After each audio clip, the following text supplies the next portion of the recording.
afin que ceux qui nous suivent savent réellement qui est Alioune Badara Gueye. Avant que nous dugg ci thème bi, on rappelle que le thème c'est si mën nga bind thème bi, le thème c'est l'habitat, c'est les infos sur l'habitat, les arnaques foncières et surtout comment acquérir un terrain ou des terrains sur le territoire sénégalais légalement. Le processus d'acquisition. C'est bon. Parfait. Donc, voilà, nous avons encore une fois. Donc, comme nous l'avons dit, c'est bien de relier les deux schémas. Voilà, bien, en français. Au fur et à mesure, on fera tout. Pour que tu aies vraiment sa communication. Exactement. Donc, encore une fois, je vais vraiment, vraiment pertinence du thème, parce que c'est très important. Parce que c'est un besoin prioritaire qui est là. Donc, je vais présenter Alioune Badara Gueye. Donc, thème bi andi na un peu li nga xam ne moom lay def depuis 2011. Donc, jiite kuréel yi nga xam ne dañ dugaloon seen alal jëmale ko ci wàllu dëkkuwaay ñu loru si ñu tuddee leen ay victimes en français. Donc, ñooñu laay jiite depuis 2011. Nekk président donc du collectif des victimes d'Agir IMO ñu tuddee ko Agir IMO parce que boo nee arnaque rek xel day dem ci promoteur privé véreux te loolu mi ngi judd 2000 en 2000 bi ñu privatiser le secteur ci le genre promoteur yooyu daal juddu ci la askan vraiment am confiance en ces gens-là de par leurs actions, c'est-à-dire des gens qui vraiment qui bénéficiaient des supports médiatiques de renommée. Donc dafay publicité yoo xam ne honnêtement nit ñi ñu si doon gis seen bopp. Donc ñooñu askan bi am si ñoom confiance dugal seen alal muy diaspora bi surtout ñi nga xam ne dañu liggéey li ñu dugal pendant 10 ans 15 ans ku ci nekk jël des cent li nga xam def ko ci biir Sénégalais yi nekk fii aussi muy fonctionnaire muy keneen ak keneen def ay prêt dugal seen xaalis si projet bi loolu lépp nax saay donc loolu nekkoon man bokk naa si nga xam ne donc maa jiite woon kuréel bi nga xam ne ñoo loru pour porter combat bi devant la justice. Donc loolu baax na ma koy rappeler dem naa ba nekk sax même président fédération nationale maanaam dajale yeneen kuréelu victime parce que agir yeneen ay Nawara ak Jini ak yeneen ak yeneen donc loolu laa jiite ba agsi ba d'être coordonnateur projet habitation bi nga xam ne moom lañ créé pour une sortie de crise. Donc pour dire seulement que je m'appelle Alioune Badara Gueye effectivement. Si vous me permettez, un moment. Oui, bien sûr. Bien sûr, allez-y. Voilà, donc je suis le président du collectif des victimes d'Agir IMO. En fait, c'est le collectif qui est né depuis 2011. C'est-à-dire, c'est un collectif qui est né suite à des scandales financiers ou fonciers qui ont fait plusieurs milliers de victimes pour un préjudice de plusieurs milliards de francs CFA. Effectivement, l'origine, en fait, c'est en 2000, c'est la période repère, effectivement. C'est la période où les promoteurs privés ont eu l'opportunité vraiment de mettre en place des programmes pour permettre aux Sénégalais de pouvoir bénéficier de logements à moindre coût et même de terrain. Les Sénégalais ont eu confiance à ces promoteurs parce qu'ils avaient eu l'aval vraiment d'organes de presse de renommée qui les soutenaient et vraiment des gens qui étaient au-devant de la scène, présenter des programmes vraiment qui attilaient vraiment les populations. Et ils comprenaient effectivement que le besoin prioritaire des populations étant le logement. Donc je pense que, à mon avis, c'était très facile pour eux, en tout cas, de rassembler en tout cas cette clientèle. Malheureusement, comme on le dit, les projets de population voilà, sont fondus comme beurre au soleil. Des compatriotes sénégalais d'ici et de la diaspora, je le dis souvent, dont le seul et unique tort des populations, c'était de vouloir bénéficier d'un toit pour leur famille. Malheureusement, cet espoir est fondu comme beurre au soleil, effectivement, sous le regard vraiment indifférent un peu de l'État, parce qu'il faut le reconnaître. Pendant plusieurs années, les gens ont porté des plaintes, mais ça n'a pas été suivi d'effet. Les gens continuaient à dérouler leur programme. Et cela s'est passé entre 2000 et 2012. C'est seulement en 2012, effectivement, qu'il y a eu vraiment un rebondissement sur cette aspect. Voilà, donc je suis également le président de la Fédération nationale des victimes de promoteurs immobiliers parce qu'il fallait fédérer les forces pour ensemble mener le combat pour atteindre notre objectif. Au bout de l'effort, on a pu mettre en place un projet d'habitat social qui s'inscrit dans la dynamique en fait, de sortie de crise. Okay. Un projet qui est en parfaite adéquation avec le programme mis en place par l'État. Ok, donc Lolo, après dinañ ci ñëw. Là, par exemple, effectivement, comme Nico expliqué, donc les gens, gars, kan moy Alioune Badara Gueye et dans quoi il est actuellement. Et aujourd'hui, comme man ni mako don waxé, c'est quelqu'un qui depuis des années se bat contre les promoteurs immobiliers véreux. Donc aujourd'hui, quand on veut parler d'arnaque foncière, parce que grand, man, je le dis toute la semaine, bima dougalé thème bi ba légui, beaucoup de gens m'ont envoyé des messages. Ni ni won amna ñoo xamné jotna déggook ñom.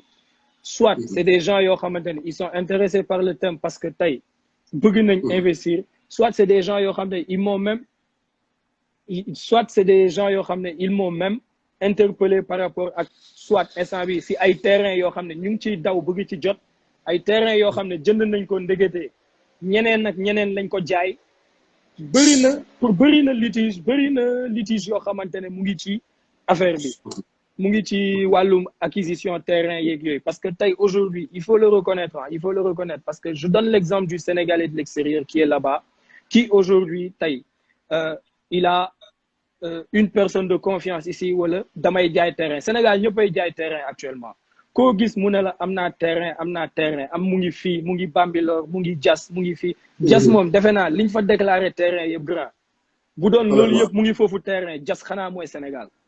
Parce que Diass bëri na terrain boo xamante ne te chaque jour ñu ne la am naa terrain buy jaay heureusement sax parce que tey aujourd'hui avec ce pôle avec Ila Touba bi bu ñëwee am na ay affaires yoo xamante ne jot na fa xew aussi par rapport ak Diass ay terrain yoo xamante ne autoroute bi aw na ci mais c'est des terrains yoo xamante ne c'était pas destiné à vendre. Effectivement.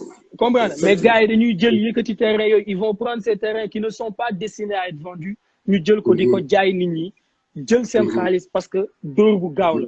Aujourd'hui, tay lolo indi tembi et par rapport à ça, grand ñu gis xex biñ ci def, on a vu que ça a commencé par collectif Agir Imo, après mu nek fédération nationale. Légui, man la question que j'aimerais aujourd'hui aussi, je dis à tous ces internautes aujourd'hui, ils peuvent poser des questions, tay ku ci am sa question, bo xamantene bëgg nga ko laajte sur les terrains etc. Tu peux poser directement ta question. Mais man la première question que je vais te poser et man moma ñor parce que en tant que jeune entrepreneur, tay bëgg na suba ma am sama souf so xamantene man mako mom commencer petit à petit di tabax ba nga xamné tay muy yaay muy papa ma jël ko duggal ko fofu. Mais tay bu fekkene un rêve comme ça tay da ngay jéki-jéki des gens 15 ans ñuy joxé sen xaliss di duggal ñew ñu ne len nekkee amo len fi dara. Comment contrecarrer ce genre de situation? Tay aujourd'hui, est-ce qu'il y a des mesures barrières yo xamantene tay je sais pas par rapport à la personne elle-même. Tay par exemple des papiers yo xamantene parce que les papiers aujourd'hui c'est quoi? Ay bay leur délibération, titre foncier etc. Si on pouvait décortiquer un peu cela, gars yi xam carrément lan moy bay. Bon, amna ñu ko xam, amna ñoo xamantene sen xam-xam mën na ci gëna xoot. Aujourd'hui, la valeur du bail, la valeur de ce titre foncier là. Je sais, est-ce que comprendre un peu? Voilà un peu la question que je voulais te poser. Pour comme ça, au moins, ce qui va nous permettre de nous comment décerner une arnaque foncière. Merci Momo. Je crois que question tu as posé le problème. Vraiment. Donc, le nous tourner autour des scandales financiers et fonciers. Donc, wax nga ko léegi askan bi wax naa ko sax également xam nga nit ki si li nga bëgg nañ lay naxee. Malheureusement am na ñu nekk bitim réew am na ñu nekk fii même ñu nekk fii sax nañu gën a nax booy seet ki ñu nekk bitim réew. Parce que aujourd'hui les terrains boo defee dans les zones de Diass pourquoi Diass parce que Diass dañ fa programme l'aéroport les yaay. Donc les gens se disent que mais attends foofu dina doon zone comme ay Almadies Virage Yoff Nord Foire Ouest Foire donc ni nga ma gaawantu am fa dara. Les gens sont rués vers ce secteur. Effectivement, les gens en ont profité. En ont profité comment? Ils ont une délibération. Ils subissent une délibération. Cette délibération, c'est signé par le maire et consigné par le préfet. donc loolu la ñuy jël en fait jaay ko askan bi nga jël sa këyit téye ko ëllëg si biir autoroute à péage wala Ila Touba wala leneen jaar fa nga ñàkk sa alal.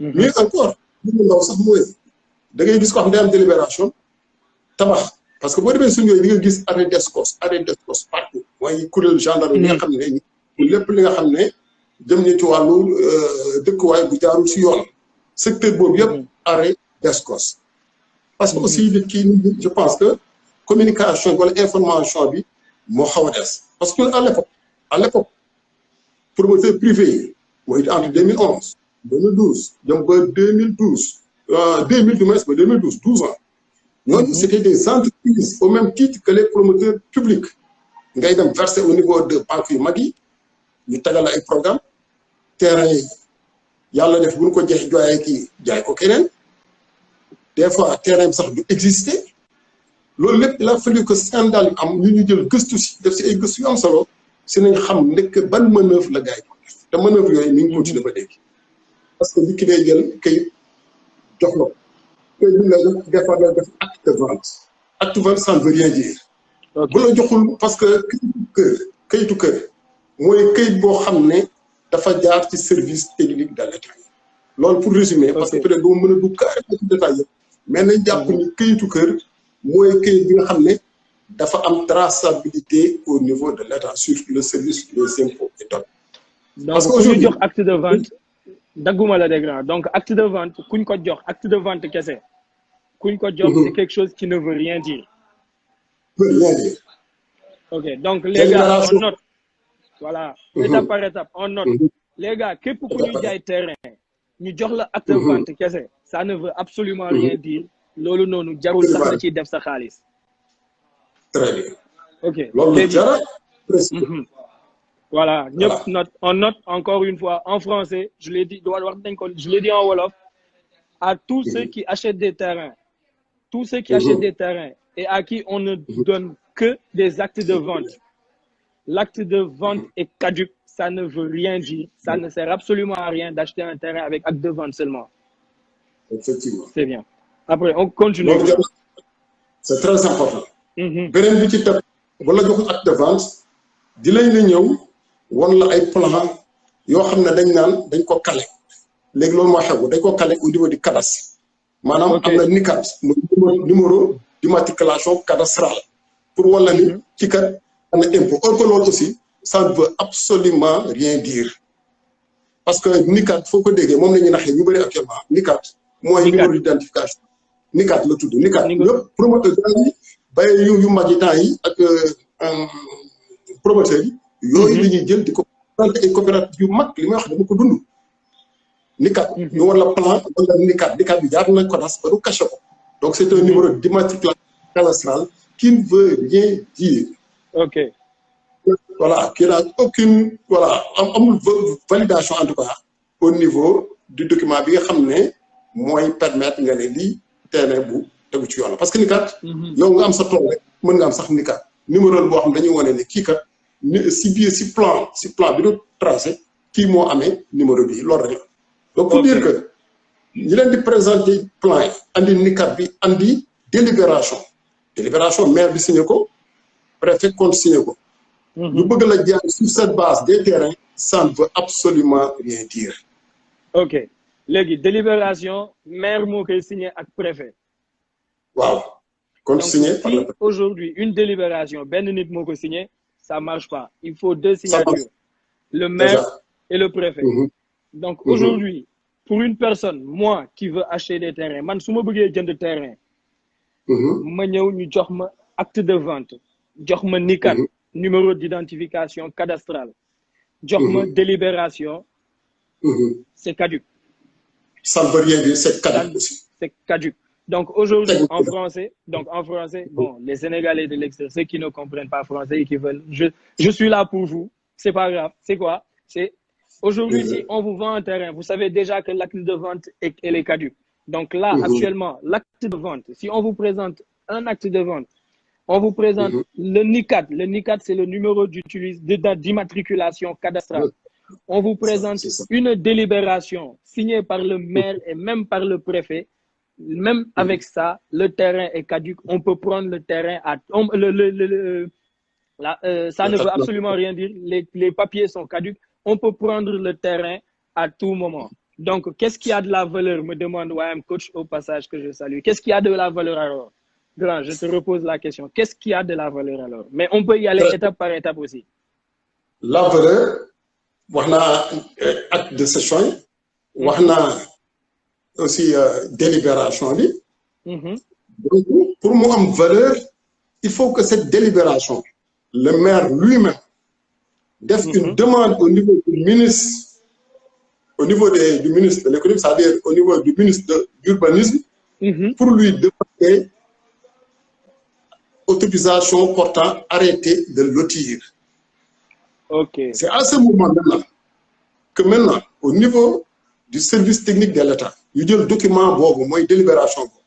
Il y a l'urbanisme, il y a le cadastre, le service technique de l'État, Agiroute, Sénélec, SONES. Pour nous, qui prend le directeur de l'État, nous avons sóor nañ fa benn autoroute à péage fii rek ay at si kanam ndax foofu état bi dafa prévoir nit ñi dëkk fa ndax foofu nit ñi par rapport à l'étude d'impact environnemental ndax foofu nit ñi war nañ fa dëkk ñooñu ñëpp ils mettent leurs approbations def seen cachet ñoom ñëpp cadastre Ageroute SONES Sénélec ku nekk def sa cachet bu mu woon ne fii kat état bi prévoir fi dara mën na nekk en usage d'habitation ñu jébbal ko le ministre de l'urbanisme mu seetu ko daal ci mën a def arrêté portant autorisation tout boo xam ne day dem DSCOS ñu am si ampliation mu jaar au niveau du secrétariat général de la présidence ñu numéroté ko mu dellu siwaat ministère urbanisme ñu caché plan yi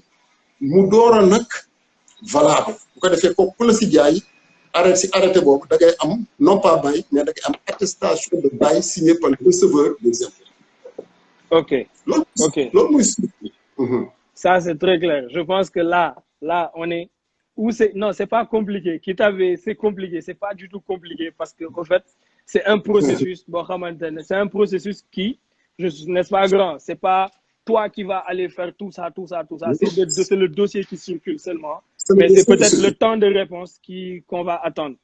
Donc là, ça, c'est le processus d'acquisition. Donc ça, je pense qu'on est en train de, d'inverser un peu le sujet. On va revenir sur ça, grand. On va revenir sur ça. Là, par exemple, aujourd'hui, on sait qu'aujourd'hui, acte de vente, plan cadastral, délibération, il faut en plus de ça que le maire autorise, que le maire demande une autorisation portant arrêté de lotir auprès du ministère de l'urbanisme. C'est exactement ça. Maintenant, ça c'est pour le cas d'un terrain qui aujourd'hui, d'un nouveau terrain, n'est-ce pas? C'est-à-dire d'un nouveau document. Donc aujourd'hui, on va y revenir. Pour nous, de terrain, on y revient. C'est la dernière partie du live. Mais actuellement, fini ñu toll am na ñoo xamante ne dañuy ñëw bàyyi yeeg affaire yooyu noonu yëpp c'est déjà calé, c'est-à-dire am na ñoo xam dañuy ñëw ñu ne la TF lañ lay jaay ñu ne la terrain bi titre foncier la wala ñu ne la instant bi nii terrain bi kii bi délibération titre foncier bi rek moo ci des est-ce que comprendre wala ñu ne la terrain bi instant yi nii boo ko jëndee man maa lay dugalal document yëpp su ma la dugalalee document yëpp